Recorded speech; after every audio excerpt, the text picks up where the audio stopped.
Hello friends, welcome back to our Exacting Video Australia Elizabeth II 10-cent coin, focusing on the years 1968, 1976, 1980, 1993, and 1999.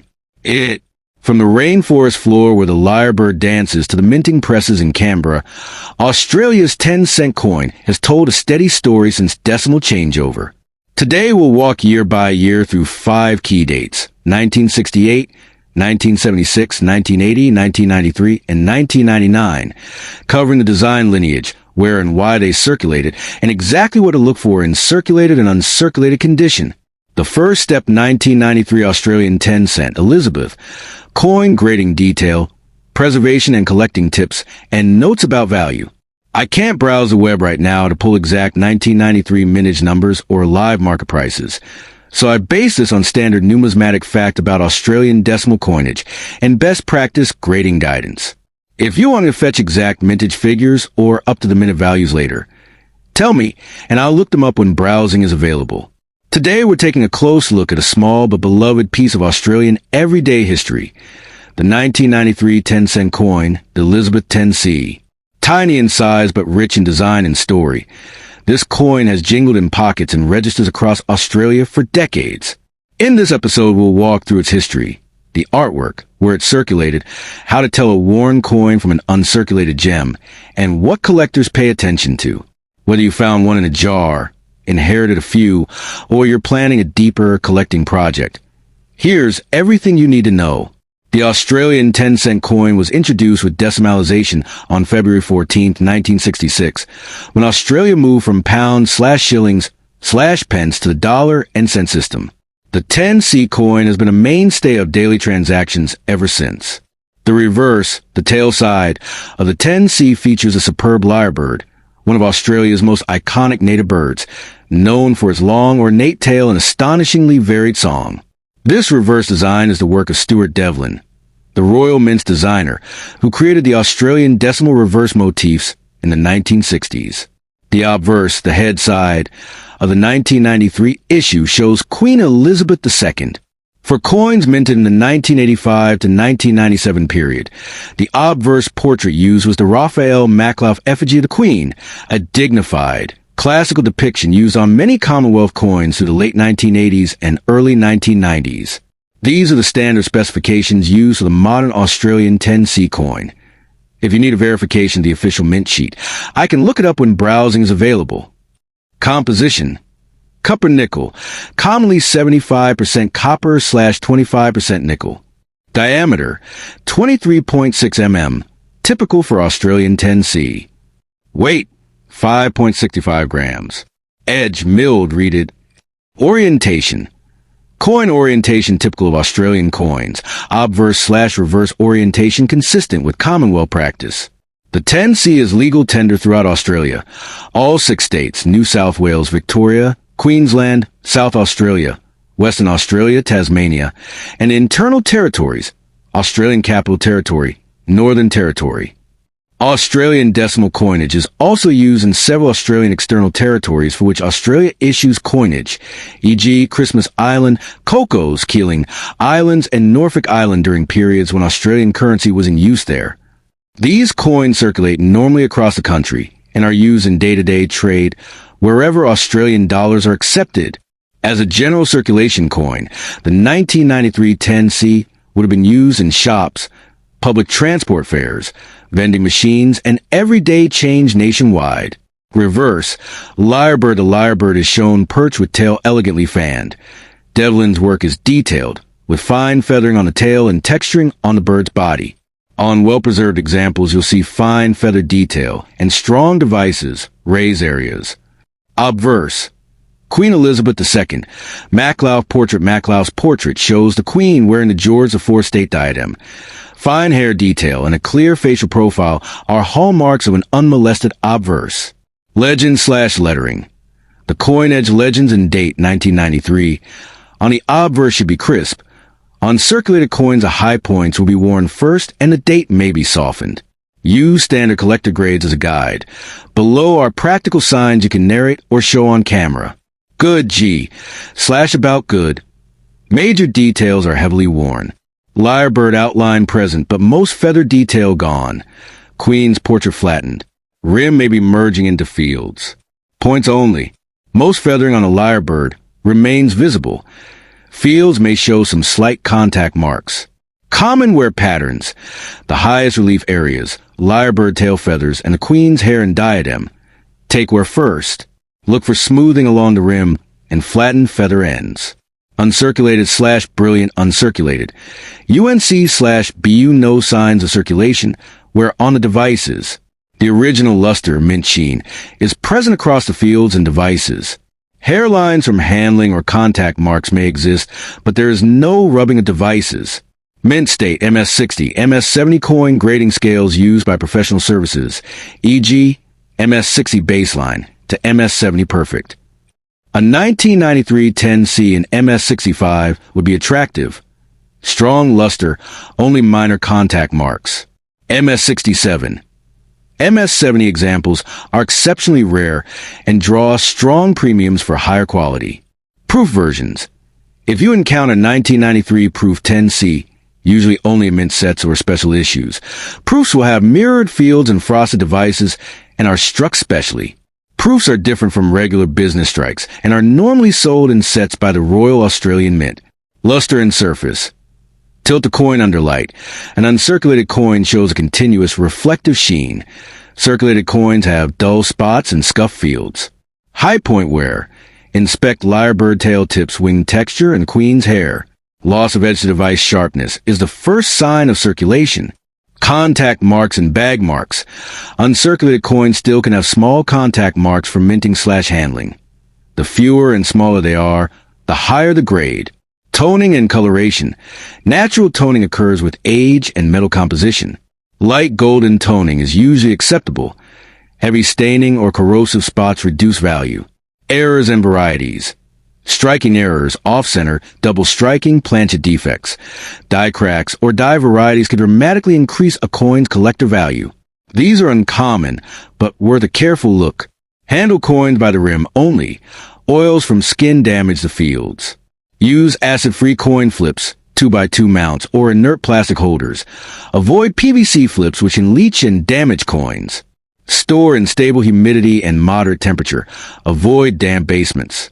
For high-grade uncirculated coins, consider rigid holders that show both sides without touching surfaces. Label with year, grade if known, and provenance where you bought or found it. A typical circulated 1993 10C is generally worth face value, or a small premium to collectors if common. Uncirculated and higher graded pieces carry a premium. The rarer and higher the grade, the greater the price. Error coins, proofs, or unusually toned specimens may command much larger premiums. For up-to-date market prices, consult recent auction results, online numismatic marketplaces, and coin dealer price lists. If you want, I can fetch current values and the 1993 official mintage figure when I have browsing available. That's the story of the 1993 Elizabeth 10-cent coin, a tiny copper-nickel ambassador of Australian wildlife and decimal history. Second step, small, beautifully detailed, and often overlooked in your pocket change. Today we're taking a deep dive into one of Australia's most constant companions, the 10-cent coin from 1980. We'll cover its design and maker, where it came from, how it circulated, what to look for when grading one, and why an uncirculated 1980 10C might matter to collectors. Let's go. Decimal currency came to Australia in 1966. As part of that change, the Royal Australian Mint commissioned a set of reverse designs that would celebrate native animals and plants, and one of the most elegant of those designs is on the 10-cent coin, the superb lyrebird. The reverse image, the lyrebird perched on a branch, tail elegantly fanned in a stylized sweep, was created by the acclaimed Australian designer Stuart Devlin. It's an instantly recognizable motif. Naturalistic, yet stylized to work at coin scale. Around the bird you'll find a country name and the denomination. On the obverse, like all Australian circulating coins of period, the 1980 10C bears a portrait of Her Majesty Queen Elizabeth II. The portrait style used on Australian circulation coins from the mid-1960s through the early 1980s is the classic Machin-style portrait, the youthful bust used on a number of Commonwealth coinages. The obverse carries a legend identifying the queen and the year, in this case, 1980, tying every coin to its date of issue. Physically, the post-decimal Australian 10-cent coins were struck in cupronickel, an alloy of copper and nickel, chosen for durability and resistance to wear and corrosion. The Royal Australian Mint in Canberra produced the bulk of Australia's circulating decimal coinage from the late 1960s onward. By 1980, most 10C pieces and pockets and cash tills around the country were minted there. Coins are struck on blanks, planchets, that have been prepared to precise weight and size tolerances. While the exact production tolerances aren't glamorous, they're what keep a coin consistent in hand and in machines. Stable diameters, consistent rims and relief, and sharp details when struck from fresh dies. Why the lyrebird? It's an emblem of Australia's unique fauna and was a natural choice for the decimal series. The decision to use native animals across different denominations gave the series both immediate national identity and visual variety. Geographically, although the design is Australian, coins of the 1980 mintage traveled everywhere Australians traveled, from cities like Sydney, Melbourne, and Perth to remote cattle stations, back roads, and island communities. Mint distribution networks sent rolls and bags of 10C pieces to banks and businesses nationwide. Because of that national circulation, an ordinary 1980 10C is common across all states and territories. In everyday life, the 10C coin is a workhorse. In 1980, its primary roles were small chain transactions, public phone booths, remember them? Grocery purchases, buses, and parking meters. Over decades of handling, the high points of the design, the lyrebird's tail feathers, and the queen's portrait are the areas that wear first. A 1980 10C that saw heavy circulation will show smoothing of the high detail, small contact marks, surface scratches, and a general darkening, or even a slight patina from oils and dirt. These are normal and expected for a coin that did its job. Heavily circulated, good defined major details are worn flat. The lyrebird's tail lines may be faint. Legends and date remain readable. These are essentially face value coins for most collectors, interesting only in large quantities or for error specimens. Moderately circulated, very fine more detail remains. You can still see elements of the lyrebird's plumage and the queen's hair detail. Surface marks from general handling are present. Lightly circulated / extremely fine. EF/XF high points show only slight flattening. Fields, the flat background areas, are cleaner and the coin still has a pleasing satiny look. About uncirculated. AU very slight trace. We're limited to the highest points. Otherwise, the luster and strike are nearly intact. Uncirculated / mint state, MS60. MS70 no evidence of wear. These coins look as they did when they left the mint. They may show contact marks from minting or bag marks, but there's no post-mint wear. The higher the MS number, the fewer and the lighter the marks. MS65 plus coins are very attractive and command premiums. For a common circulation date, like 1980, most specimens you'll encounter are circulated. Uncirculated 1980 10C pieces do exist in large numbers, banks and mint sets, so prices for MS60 coins are generally modest, while high-grade MS66, MS67 examples with exceptional strike, and eye appeal can be more valuable to collectors. I won't give you a fixed price here. Values fluctuate with market demand, but some practical rules. In everyday cash terms, circulated 1980 10C coins are worth face value unless they're error coins.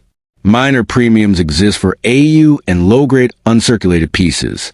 Significant premiums are reserved for double strikes or double dies, doubled images or letters, which can be visually striking, planchet defects like laminations or clipped edges. Errors can move a common coin from pocket change to collector's item overnight. Always photograph and document a suspected error before cleaning or handling it extensively. Never, ever scrub a coin with abrasives or chemicals to make it look new. Cleaning will almost always reduce collector value. If you must remove loose dirt, gently rinse under distilled water and pat dry with a soft cloth. For valuable coins, leave cleaning to a professional conservator. For beginner collector, 1980 10C pieces are a great study subject. Affordable, common enough to find, but with plenty of learning opportunities about grading, mint errors, and historical context. Serious Australian-type collectors will want high-grade specimens of each year, and 1980 is an important annual node in the decimal series. If you pick up a 1980 10C and want to evaluate it quickly, check the date and full legend on obverse and reverse. Ensure it's cleanly struck and readable. Inspect high points for wear, lyrebird feathers in the queen's hair. Look at fields for scratches, bag marks, or toning. Search for unusual features, doubled images, off-center strike, rim clips. Note overall eye appeal, luster, toning color, and strike quality matter.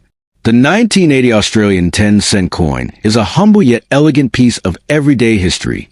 It's a reminder of design choices that celebrated Australia's unique wildlife, of manufacturing craft at the Royal Australian Mint, and how a small object can carry decades of use and stories. Whether you're pulling one from a jar of pocket change or carefully inspecting an uncirculated example under a loupe, every 10C has a story to tell.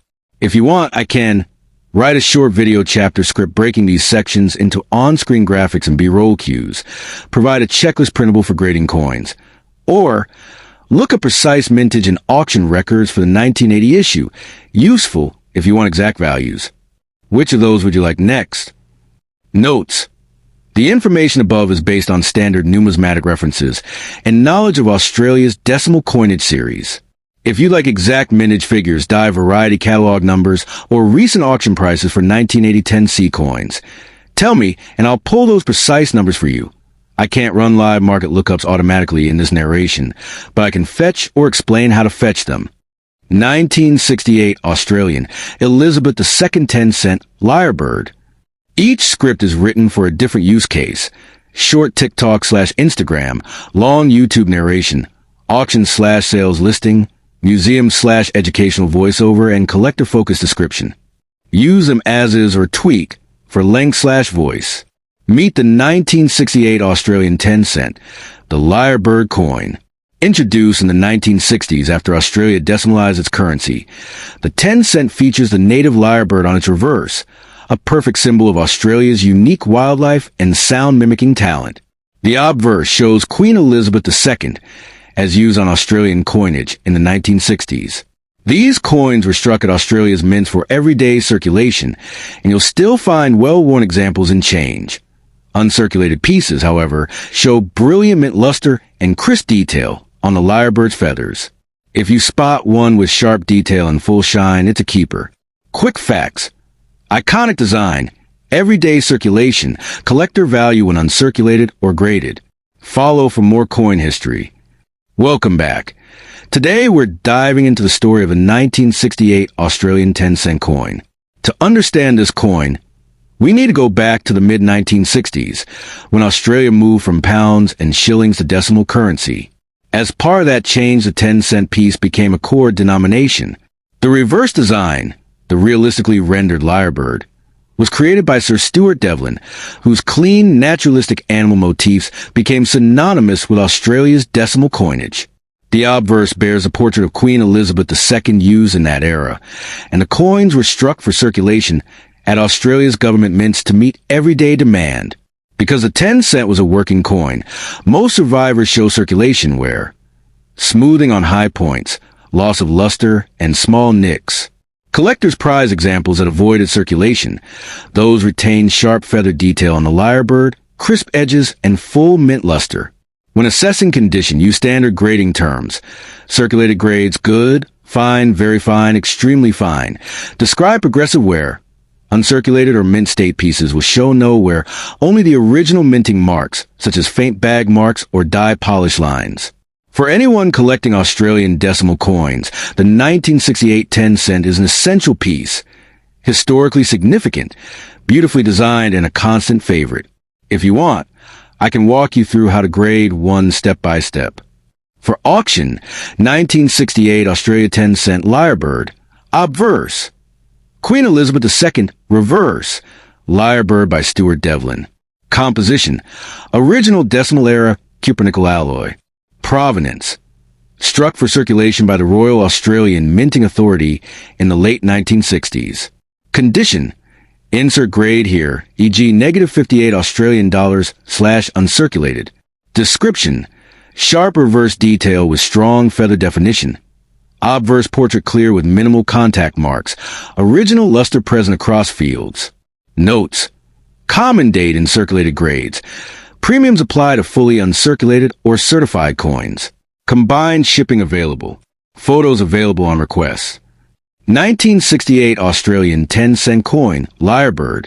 When Australia adopted decimal currency in the 1960s, new coin designs were commissioned to represent the nation.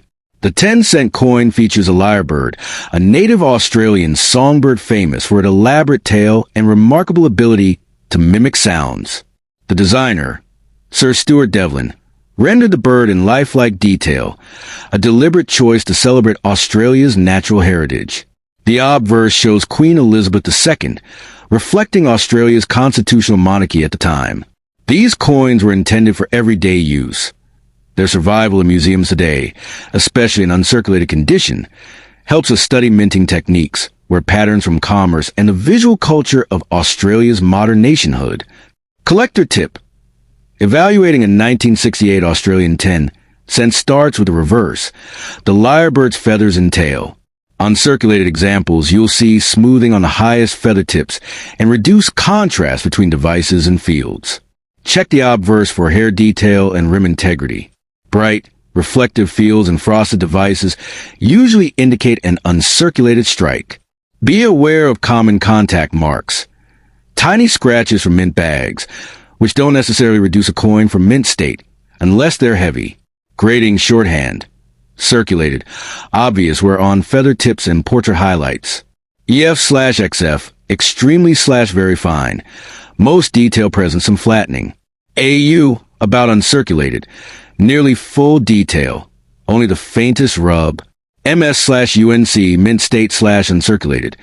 No surface wear, full luster, sharp devices. For buying, request high-resolution photos of reverse and obverse. Look for full feather separation on the lyrebird and original luster. For selling, a certified grade from a major grading service will usually command the best market price. Happy collecting. The 1968 10C is a cornerstone of any Australian decimal set. If you want, I can convert any script into a 30 or 60-second voiceover with time cues, produce an on-screen bullet summary for video, or write eBay/numismatic catalog descriptions for different grades, good MS. Which follow-up would you like? Hello. Today we'll take a 5-minute tour of the 1976 Australian 10-cent coin. Its story, where it was made, what it looks like. The 1976 10-cent is a standard circulation coin of decimal Australia. Copper nickel, 23.6 millimeters across, and bearing familiar lyrebird on the reverse with Queen Elizabeth II on the obverse. It's one of the small coins Australians used every day after decimalization. History and context. Decimal currency arrived in Australia on February 14, 1966. The 10-cent denomination was introduced then, and the basic design, a superb lyrebird by Stuart Devlin, remained the standard reverse through the 1970s and beyond.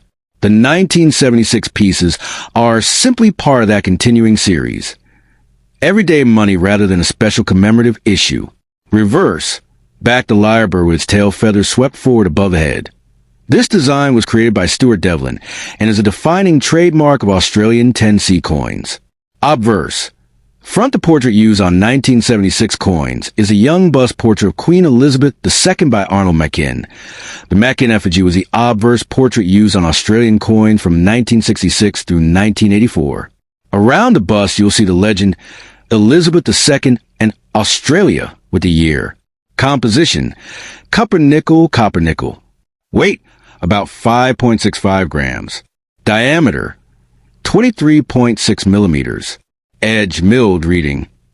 These are the standard technical specs for the decimal 10C of that era. Where it was made, geography. Most Australian 10C coins, including 1976 issues, were struck at the Royal Australian Mint in Canberra. Over the broader lifetime of the denomination, some dates/variants were struck at other mints overseas, but the Royal Australian Mint is the principal producer. Circulation life and commonality. The 10C coin was everyday change. trams, groceries, phone booths in earlier decades, so most surviving 1976 examples are common. Unless your coin has a rare error, misstrike, wrong planchet, off metal, etc., a standard 1976 10C in circulated condition is considered a common date and typically trades near face value or modest collector premiums. That said, error pieces and high-grade, uncirculated specimens can attract collector interest. Circulated condition, what you'll usually find. Surface, where on the high points, the lyrebird's feathers and the queen's hair/tiara will be noticeably flattened and soft. Fields, background may show small nicks, scratches, and contact marks from handling. Luster, mostly gone. Coin looks duller, and the original mint shine is dispersed. Rim and lettering. Rim may be worn or knocked. Date and lettering still readable but not crisp. Uncirculated mint state. Condition what collectors want. Luster, full original mint luster, a bright, sometimes satiny sheen, across both fields and devices. Detail, the feathers of the lyrebird and the queen's portrait show crisp relief with sharp edges. No smoothing from wear. Surfaces, minimal to no contact marks. Hairlines from handling are absent. Strike, a sharp, even strike with a full, clean rim. Uncirculated coins may come directly from mint rolls or have been preserved in albums. Grading services can certify their mint state, MS grade. High numeric grades, MS65, MS66, etc., are far rarer and command collector premiums. Errors. Occasionally you'll find misstrikes or off-metal strikes that are much more valuable than a regular 1976 coin. Examples in news/auctions have shown certain error coins can fetch significant sums, but these are rare and should be authenticated by a reputable grader. Attribution. When checking portrait designers or small detail differences, use authoritative listings, Royal Australian Mint, major catalogs, or trusted numismatic guides. Small changes in portraits happen in later decades, so verifying the portrait era helps correctly identify the coin. If you've got a 1976 10C and you want to know its condition, hold it under a bright light. Compare the lyrebird tail and the queen's cheek/hair to good photos of uncirculated examples, and look for luster and edge sharpness. For any coin you suspect is an error or a high-grade uncirculated piece, consider getting it evaluated or slabbed by a reputable grading service before selling. For everyday collectors, a lovely uncirculated 1976 10C makes a satisfying pocket history piece. For serious collectors, rarity and grade are the drivers of value. Thanks for listening. If you want, I can now A. Write a shorter video voiceover version. B. Format this into a YouTube description and tags. Or C. Give a quick checklist to identify common error types on Australian decimal coins. Which would you like?